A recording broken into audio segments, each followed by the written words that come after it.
Hi everyone, it's Bernard here with the latest Citizen vlog. Hope you're all well. It's 30th of December, so New Year's Eve tomorrow. So we went to a little game yesterday, didn't we, with Sheffield United. They've got the old drawings back. I mean, I thought they dropped the drawings, but it's not a bad one, is it? I mean, any drawing like that's pretty good. So I'm not a big fan of the drawings. I like pictures rather than because but that's not a bad artistic one. Perhaps he changed the artist who's done it. I don't know. But obviously, I'm looking back at the Sheffield United game. I'll have a quick look forward to the Everton game as well, which is a couple of days away. So they're fast and furious, aren't they, at the moment, these games? Nice programme, though. It was nice to have the remembrance, wasn't it, in the programme as well? For all the people that have sadly left our City family during the course of the season. And obviously, they did an applause. These are all like the names of the people who've sadly passed away. Obviously, the more links with City and supporters, etc. So that's a nice, really touch. And they had all the names around the ground on the middle, the scoreboard, the electronic thing in the middle. They had all the names, and obviously they put the players and managers, etc. And Eric Alexander, people like that on the big scoreboard. So it's always a nice thing to do. And we had an applause while they read out some names, and then there was a minute's silence, which was obviously well kept to, which are these days, no matter where you go. And obviously the programme just obviously that image of Bernard Halford's grave side with the trophies around it, which I've shown you a few weeks back, or you've probably seen on Twitter. Absolutely fantastic image, that. I mean, that's a wonderful image. It brings a tear to the eye. Inside, obviously, it's the normal stuff in the programme. Buzzword was I enjoyed Buzzword this week because they had a picture of Bramhall Lane. And it's when I first went to Bramhall Lane in the 70s, because it was a cricket ground as well. So you actually went in at the pavilion, this pavilion. So you actually went in there and walked up to the end where obviously the City fans congregated. So that was nice to see that, because obviously I had happy memories of Sheffield United. We didn't have much trouble at Sheffield United. Some people did. I never did. It was quite a nice place to go in those days, which it wasn't always, was it? Peter Barnes has done his dream team as well. So if you look at his dream team, Corrigan, Tony Buck, Dave Watson, Glimpardo at the back, Summerby, Colin Bell, Kevin De Bruyne and David Silva in midfield, and Sergio and Francis Lee up front. Hey, what a four, Sergio and Francis Lee. That's Peter Barnes is at least he's not put himself in it like one or two City players have over the weeks have been doing this. But that's a great little feature actually of the dream teams in there. Some nice images. Obviously the photographer Kevin Cummins has been putting various pictures in, and obviously with what happened a couple of days ago with Mr. Pellegrini losing his position at West Ham, that's a nice picture of Pellegrini there. And I think he should just retire Pellers now, shouldn't he? I mean, I don't think he needs the money, does he? I think he'll just give it a rest now, mate. Just retire on that one. There's another image there I'm going to show you in a bit when I talk about the game actually in there, which is quite interesting when you think about what happened yesterday at the match. Right, on to the match. What did we get? Manchester City versus Sheffield United. Manchester City 2, Sheffield United 0. A crowd of 54,512. I did spot quite a few empty seats dotted about. They weren't huge blocks or anything like that, but obviously these tickets probably sold a long time ago, so there's probably a lot of people didn't turn up. Some people didn't turn up. It's a good crowd. Sheffield United fans are okay. You'd expect a championship team-based fans with a smallish ground, 30,000, 31,000. You expect it to be loud, don't you? You expect it to be like a FA Cup game. And it weren't too bad. I wouldn't say they're the greatest fans, but one of the better sets of fans we've seen at the Etihad. I think there's a bit of trouble outside.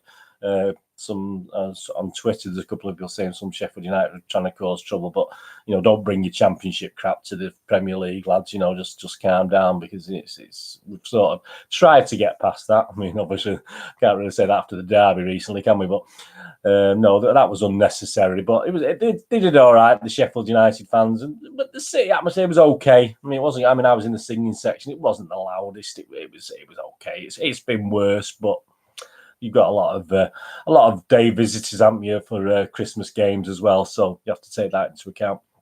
Anyway, so on to the game. Sheffield United, obviously, they had a quite fortunate win at Brighton recently before they drew then at at home with Watford, but really should have beat Watford. But Foster had a great game for Watford, but Watford are playing a lot better now. So they come into this with a win and a draw, so they weren't doing too bad. Stats for the game: 73% City, 27% Sheffield United. So probably par for the course, a bit higher than I thought, actually. I didn't get that impression when I was at the game, apart from the second half, where I think Sheffield United were quite poor, really, second half. Most of the second half, or we were good, one or the other. 16 shots on target for us, 8 shots on target for Sheffield, 16 shots, 4 on target for us, 8 shots, 0 on target for Sheffield United. So fortunate with Mr. Bravo in. He didn't have to worry about that, did he, too much? Corners, 8 for City, 5 for Sheffield United. Again, we seem to cope quite well. I do like Bravo on corners. I think he's better than Edison on corners, but we coped all right. Fouls, we gave away 5, Sheffield gave away 6. The team, it was pretty much what I expected, apart from he did stick Garcia in there, which I was hoping he would do, but I was very surprised when he did do that, and I was glad to see Zinchenko back as well, and I think Mendy's going to have a bit of a rest, obviously. But apart from that, and it was good to see Jesus back on the bench, so he's recovered from his runny nose or whatever he had the other day. Obviously, Scott Carson was on the bench as well, wasn't he? But there's only 3 changes to the Wolves game. Most people think it would have made more changes. And what is worrying for me is Phil Foden, because we've now played 3 games in 9 days. You know, at a time where you would have thought Phil Foden would have started in at least one of them, and he didn't. And that is a big worry for me. I mean, to compensate for that, he did put Garcia in there, but why didn't we see Phil Foden start at least one of these games? He played against Oxford United away, obviously, in the cup, but then we've had 3 games now over the Christmas period, and Phil Foden's not started. So a little bit disappointed with that. But I'm not going to do a downer on that, because obviously everything worked out, didn't it, in the end? So that wasn't too bad. Right, let's get on to the good, the bad, and the ugly. Well, the first bad thing, I mean, Sheffield started really confidently, but as we thought they would, actually. I mean, with the shrinking violets, Sheffield, they always do start well. And Musa had a great free header after about 7 minutes. That's how you pronounce it. He was probably their liveliest player. Most of their things came through Musa up front. He's a French guy, isn't he? Musa. So he had a free header, and he should have done a lot better with that. And that was 7 minutes. We could have been 1-0 down. And then it was 17 minutes for Mahrez. Had half a chance up the other end, where he sort of did it again, cutting, paused a little bit. Perhaps he was looking for someone to pass to. I wasn't too sure. We don't seem to get many men in the box these days, but obviously he did miss in the end, Mahrez. So that was a bit disappointing. I'll put that in the bad, although he did do well to get in the position, but he did have a chance and do it. And then we it just milled along. I mean, and then we talked the VAR decision. We talked the goal of Sheffield United. I mean, again, we do this a lot. I mean, Aguero wasn't happy with what happened. This is like 28th, 29th minute. Aguero wasn't happy. He was up on the right wing, and he looked as though he got a foul, looked as though he got a push or something happened, and he stopped. And we, as a team and as players, we do tend to do this too much, waiting for something. And literally, that ended up within 5-10 seconds. The ball was put through. We were again caught. Musa was on his own. We were caught square, and it all looked for all the world like it was a goal. I mean, obviously, I've had a quick look at the VAR thing, and I'm not sure I saw the dotted line thing, so it's probably a little bit clearer than normal. I think it was a boot over rather than an armpit or an armpit hair or something like that. But I mean, it was a great finish. I mean, Brighty just went through. I mean, ended up in the middle of the net, so he went through or over Bravo. I don't know, but obviously, you know, goals against Bravo are never in a corner. They're usually in the middle of the net, and he just obviously say, I always think he shrinks Bravo when something happens like that. He's not a big guy, and as I said before, he becomes even smaller when things like that happen. So he didn't save it. He went in, and I thought we were 1-0 down, but hey, we got VAR. And obviously it was cancelled out, and all the fans, City fans as well, was singing FUCK VAR. So I mean, we were all singing it. So because we don't want it either. It's ruining the game. It's absolutely dreadful, and that went for us this time, which is really good. So we're not going to complain, are we? But the toe offside. It was offside. It's probably more blatant than some of the offsides we've seen over this weekend. They've been dreadful, armpits, shoulders, God knows what, this weekend on VAR. So it was one of the more obvious ones.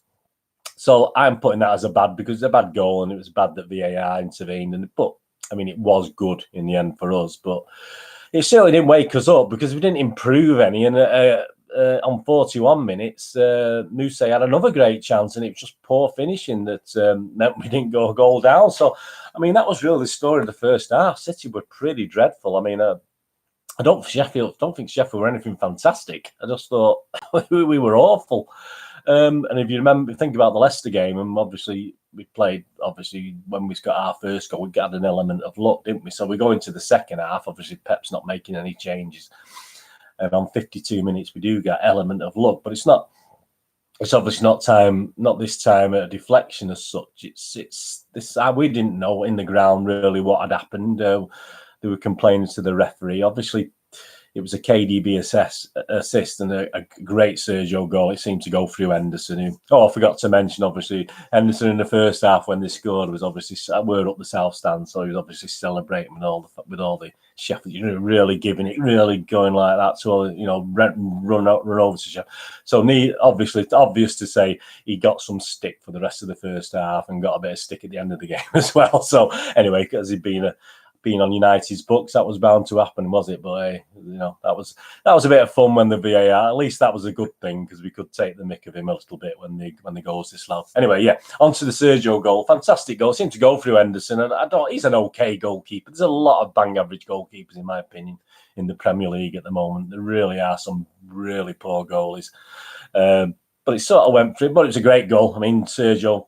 Not done much, had he, up till then? But that's all that mattered. He was looking a bit leggy from the start.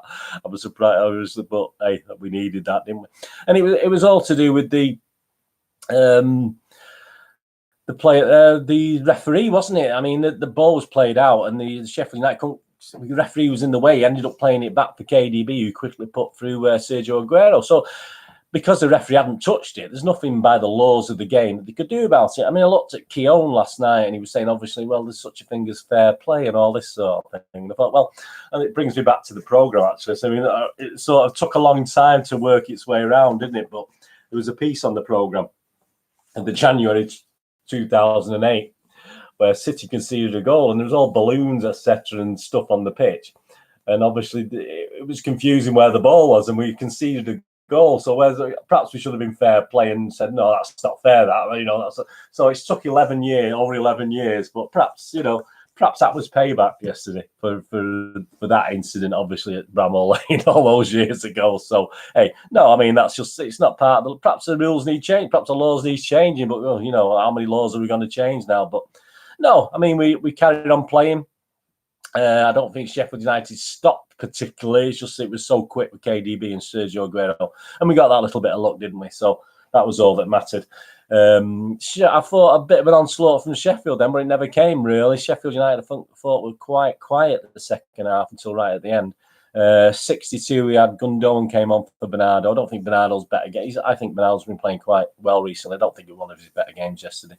81 minutes, it was... Foden eventually for Aguero, who obviously wanted to go off do his slow walk, which he tends to do these days, and obviously he relies on his refs to be kind to him. Well, not on this Fairclough guy, which I don't really know him very well. This ref Fairclough, no, you're going off the other side.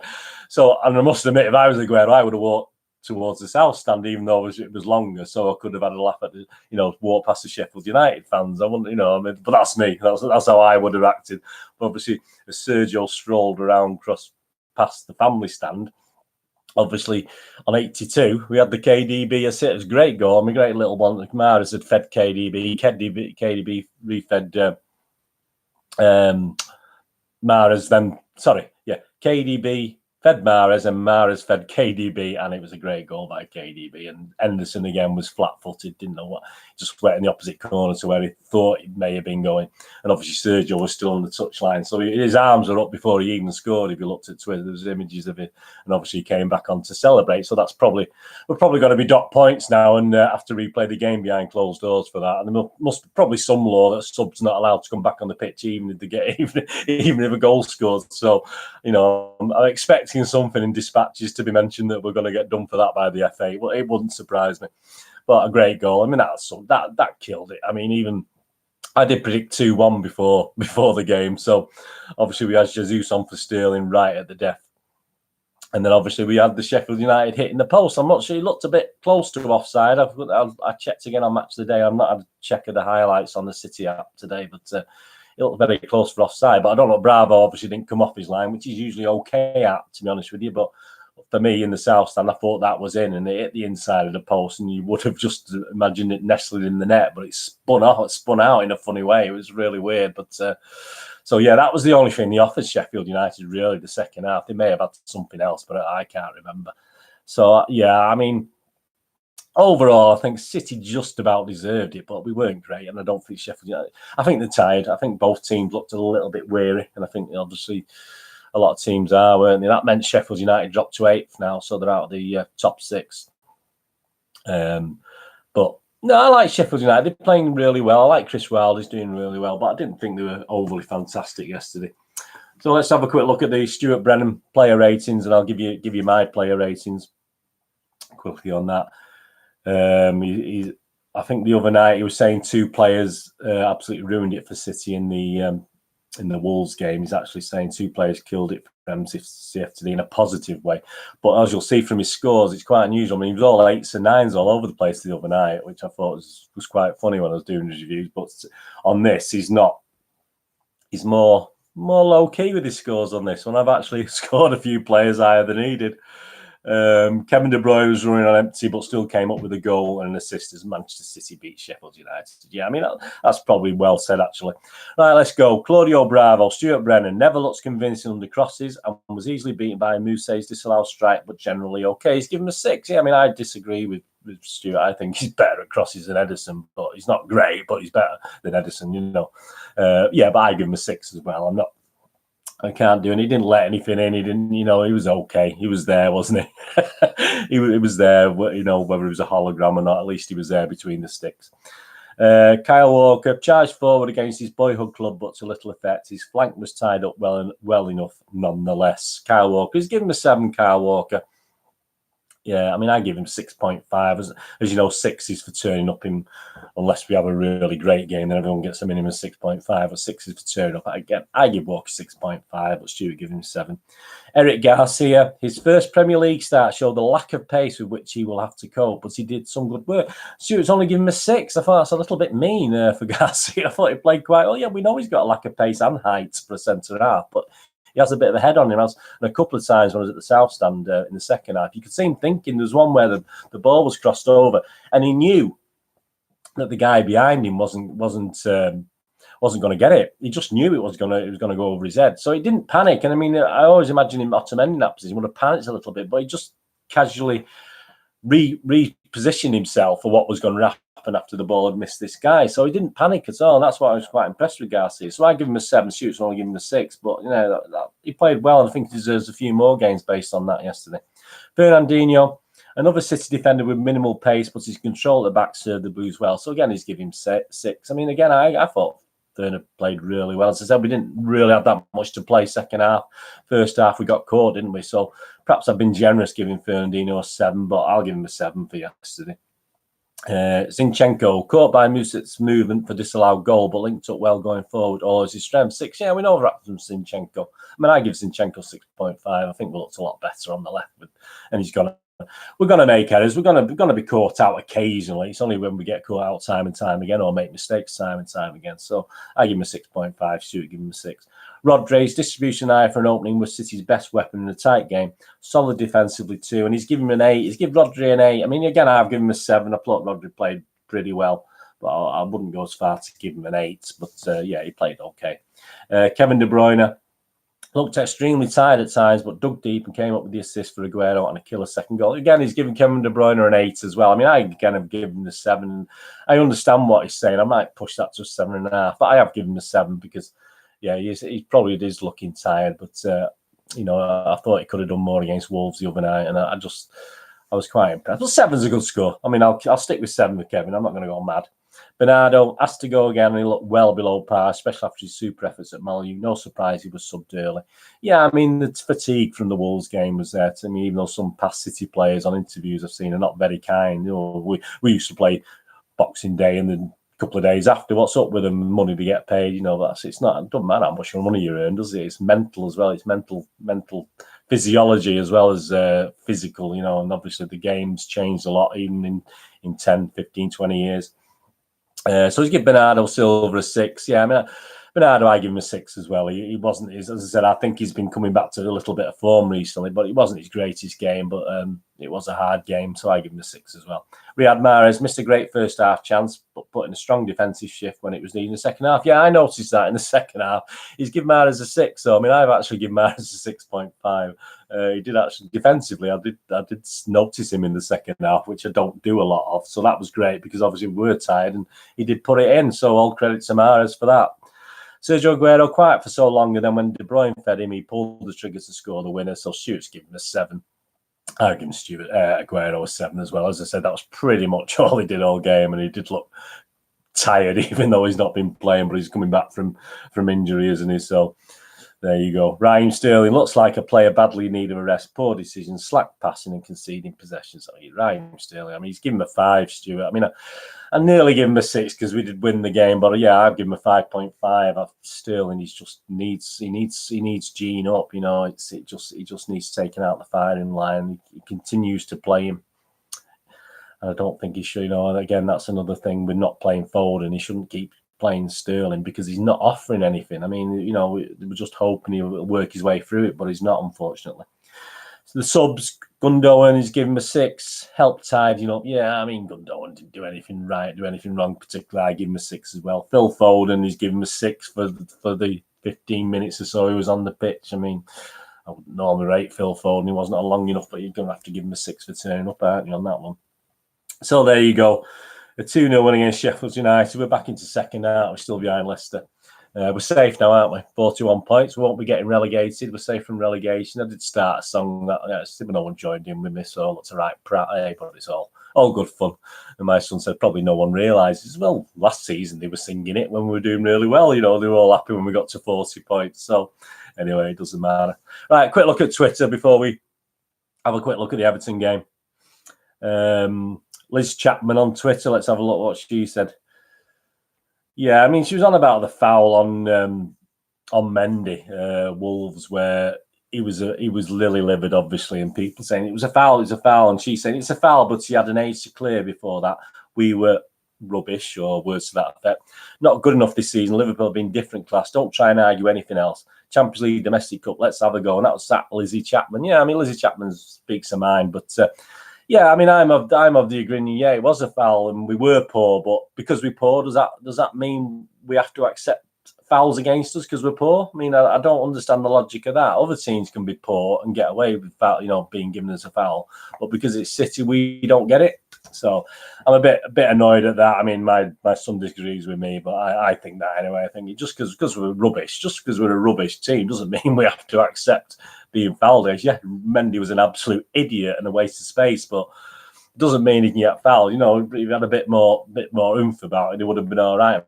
Some people said he should have fell over, but I mean, no, I think at the end of the day, a foul's a foul. It doesn't matter if a team's been rubbish and doesn't deserve anything, does it? That's just the laws of the game. Stuart Brennan, let's have a look. 2 games in 46 hours, just got a whole lot tougher, as Fernandino explains. And obviously, there's a piece on Stuart Brennan, and Fernandino was talking about this psychological thing as well in it. So that's an interesting piece. If you get on Stuart Brennan, just have a read of that as well. That's quite good. Fernandino, when asked about his future, this is at Superbia Proelia. His comment was "Ask Mahrez," so that obviously that's back to when Mahrez dropped that he was off. He was off at the end of the season. And BNS at BNS Comps, COMPS, capital BNS Comps, capital COMPS at BNS Comps. He does little player things, and he did a thing, and I'm not going to condone this because it's unfair to pick a player out, but he did a little thing on Otamendi. And obviously it was headlined Nicolas Otamendi versus Wolves, best centre-back in the world, ? And obviously it was just a mixture of his touches and stuff against Wolves and his bad touches. He didn't show anything, his good bits, because there were good bits. But I mean, that's an interesting thing. But he doesn't just do that. He just does positive ones as well. So he's always worth a follow. But, you know, obviously Nicolas, he didn't have his greatest game, did he, Mr. Otamendi? Mikel Arteta, when asked, obviously recently interviewed, we are about his Arsenal job now. We are the biggest football club in England. We have to play a little bit with that arrogance, that belief this stadium has to create fear again. So at Bernardo V3, Ryan at Bernardo V3 commented, Mikel still thinks he's at Manchester City. Yeah, I mean, that's a bit pushing it a bit, Mikel Arteta, but obviously trying to get the sound bites for the fans. We all know that. Sky Sports Stato, the final Premier League game of the decade has been played. Most Premier League points in the last 10 years. This is at Sky Sports Stato. 818 points for Manchester City, followed by 747 for Man United. So 71 points behind Manchester City, 740 for Chelsea, 707 for Liverpool, 703 for Tottenham, and 702 for Arsenal. So Sky Sports Stato, some good stuff on there. And more stuff at Man Citizen.com.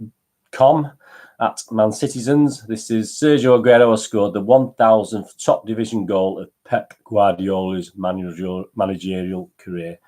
So that includes 138 from Messi, 72 from Aguero, 53 from Sterling, 47 from Lewandowski, 46 from Muller. So he's 1,000. That Sergio Aguero goals is 1,000. And to finish off, yeah, I mean, it was just at Nifty Neres. I'm not going to show it because of copyright, but obviously he's showing Mr. Sergio Aguero with his arms up as KDB sets to shoot yesterday, and obviously he scores, and obviously he runs back on and celebrates. So he's showing that. So that's the Twitterverse. City versus Everton, New Year's Day. Team-wise, I mean, I wouldn't harm it to see the same sort of team, would it? It's a 5:30 kickoff on the 1st of January 2020. So we're into another decade, another year, another decade. City are 2-7 on to win the game. Everton 11-2 for the draw, 11-1 to win the game. Everton. So it's 11-2 the draw, 11-1 for Everton to win. They just beat Newcastle, and there's a definitely they took the Ferguson bounce onto Mr. Ancelotti now, and they're actually playing. They're playing an Everton way now. They're playing a bit more like Everton, a little bit not fantastically creative, just well organised, which teams like Sheffield United and Wolverhampton Wanderers are. They sit 10th now on 25 points, so they're slowly moving up the table. Their away games this season, they've won 2, drawn 2, and lost 6. But again, it's going to be a tough one. They are our bogey team, tend to be at our ground. We've done quite well at Goodison, haven't we, over recent years? But the Etihad, they are a bit of a bogey team. So we're going to be at our best again. We got 3 days. Pep was thanking the FA for having 3 days rest between the games. A bit surprised. Again, I don't think he will get fined, but it's the sort of thing that these managers get fined for, isn't it? So he was having a go at that, but he was saying thank you. And there was a Twitter thing on that game a few weeks ago where he was shaking the ref's hands, vociferously, but that's a voice thing, isn't it? But obviously showing that, and well, thank you for the 3 days. So use that GIF as a thing for the 3 days option. So yeah, it's going to be a tough one, but again, we can beat Everton again. Scoring wise, I mean, I think he'd probably Sergio going to start again. Oh, you might see Jesus for his pace up front starting that one. It'd be quite interesting to see what team he puts out.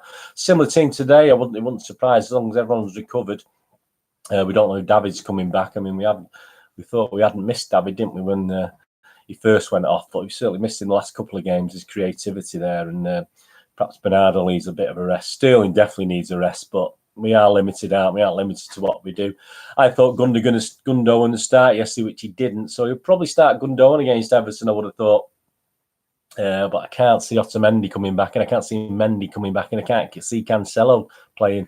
And obviously he's going to put Edison back in there as well, isn't he? So pretty much the same. Perhaps Jesus as the swap there. And perhaps Gundogan in. Would you have Gundogan and Rodri playing? I don't know. I'd play Zinchenko again. But I'd give Sterling a rest perhaps, but leaves us a bit light, doesn't it? Playing Mahrez again leaves us a bit light going forward, and we'll need to be. They're going to defend, aren't they, Everton? They're going to try and get us on the break. So we need a bit of forward momentum, don't we? So perhaps he will risk Sterling again. But hey, I'll go for a 3-1. I'll go for a 3-1 City win, but I'll be happy with the 2-0. But I'll go for a 3-1 City win. I think we could probably keep Everton out and go for 2-0, but I'll go for 3-1 to be safe. So that's City and Everton. If you're there around the ground, please come and say hello. I have a quick walk round to try and see people, and then I might go and have a beer or two, but not going mad. I didn't go mad yesterday. I had a couple. I had one in Mary D's, and then I had a couple in the ground. That was it yesterday. So I behaved myself. I'm a good lad. So that's 5:30. Don't forget kick-off on New Year's Day. So happy New Year, and I'll see you all and wish you happy New Year there if we don't see you there. That's it then. Obviously, City Pass vlogs. I've just done a City quiz. So if you like your quizzes, I've just done. If you look at the City Pass on my playlist, all the links are below in the comments. If you look at the Citizen Pass vlogs, there's a City quiz with 20 questions, 71 points. I got 59, or I would have got 59 if I was doing the quiz without the knowledge of finding out, without finding out the questions. I would have known. I estimated I got 56 to 59 points. So if you can beat that, you're doing really well. And there's also a vlog out on January 1977. So it's a look back to City. We're doing really well. We're going for the league. We're going for a real tilt at the league title in January 77. We also started the FA Cup, and it includes a little bit, unfortunately, of football violence as well in the 70s. So if you look at the City Pass vlog on January 1977, it'll take you back to then. And if you were there, some good memories. If you weren't there, have a look, have a listen, and have a watch back at. Obviously, I used what programs, etc., newspaper clips, stuff like that, to look back at January 1977. So please, if you get a chance, have a look at that. Push your subscribe button, that'd be great. Push the bell notifications. Any City fans who aren't subscribed to this, please give me a plug. Get me out there. That'd be great. As I say, I'm building subscribers slowly, and I love doing this. And obviously my moviegamenostalgia.com website, where I also do vlogs on film reviews and board game reviews and posters reviews. But that's where I earn my money, on my website, selling DVDs, posters and games. So please have a look at that if you get a chance as well. That helps me out. But I enjoy doing these Citizen vlogs for you. And the next one, I'll be back, obviously, on the 2nd of January with a look back at the Everton game. And obviously, we'll be looking forward to the FA Cup then, won't we? So nice with the loyal 8,000 Port Vale fans coming down. What's their average home crowd? About 4,500. Half of them won't know the songs, will they? They're going to start singing, because obviously they're bringing a lot of tourists with them and plastics with them, aren't they? That's what we call them. So, hey, anyway, it's a day out for them, isn't it? Oh, I'm sure Robbie Williams might be there as well. Another fake. I'm sure he might be in the director's box, unless he's doing something else. I don't know. He's whatever he's doing. Anyway, hope you enjoyed that. Thank you so much for watching. Put your comments below. I got loads of comments to these vlogs. Just let me know what you think, and if I'm right and I'm wrong. It's all opinions, isn't it? I have my opinion. I try and be fair. I don't try and be too ranty ravey over things, but we did well yesterday, didn't we? So anyway, thanks for watching. Whatever you do with the rest of your day, have a great one. Look after yourself, look after your friends, more importantly, look after your family. And I'll hopefully see you all after the Everton game with another win, hopefully. I'll see you all again very soon. Thanks for watching. Bye-bye.